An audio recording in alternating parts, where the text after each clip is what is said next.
کا دن تھا، جبریل آئے، یا رسول اللہ مجھے اللہ نے بھیجا ہے کہ جاؤ میرے محبوب کا حال پوچھ کے آؤ۔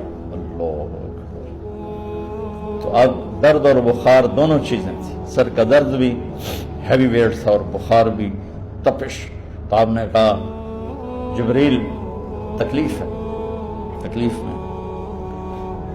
ہفتے کا دن پھر جبریل آئے، یا رسول اللہ مجھے اللہ نے بھیجا ہے کہ جاؤ میرے محبوب کا حال پوچھ کے آؤ۔ پھر آپ نے فرمایا تکلیف میں۔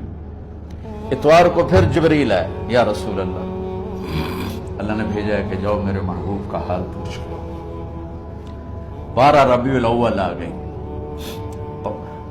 632 عیسوی اور 11 ہجری۔ آپ کی طبیعت میں بشاشت آئی تو صحابہ نماز پڑھ رہے تھے، آپ نے دروازہ کھول کے سب کو یوں دیکھا تو حضرت انس فرماتے ہیں ہم سب نماز میں تھے، لیکن جب دروازہ کھلنے کی آواز آئی اور اللہ کے نبی کا چہرہ تو ہم سب نماز میں یوں ہو گئے، نماز کے اندر ہی سارے اللہ کے نبی کو دیکھنا شروع کر دی، بھول ہی گئے کہ نماز پڑھ رہے ہیں، ایسے گم ہو گیا آپ میں۔ تو آپ نے جلدی سے دروازہ بند فرما دیا۔ یہ آپ کی آخری زیارت تھی اپنی امت کے لیے۔ اس کے بعد آپ اپنے اللہ کی طرف کا سفر شروع کیا۔ تو اشراق کے بعد آپ نے اپنے بیگمات کو بلایا، ان کو بتایا نہیں کہ میں آج جا رہا ہوں، سب سے ملے، سب کو الوداع کیا اور انہیں بھیجا۔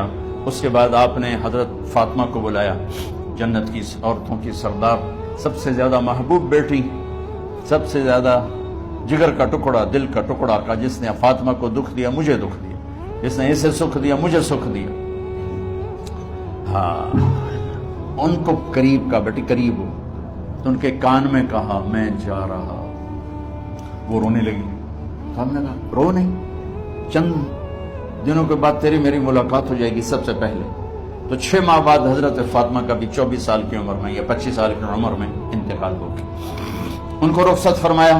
پھر آپ نے داماد مولا علی کو بلایا، ان کا سر اپنی گود میں رکھا اور ان کے سر پہ اور کمر پہ ہاتھ پھیرتے رہے اور ان کو دعائیں دیتے رہے، آہستہ آہستہ تھی، آواز اونچی نہیں تھی، پست آواز تھی، اور یوں سر پہ کمر پہ، سر پہ کمر پہ، اور دعائیں دے رہے۔ ان کو رخصت فرمایا۔ آخر میں اپنے جگر کے ٹکڑے حسن اور حسین کو بلایا،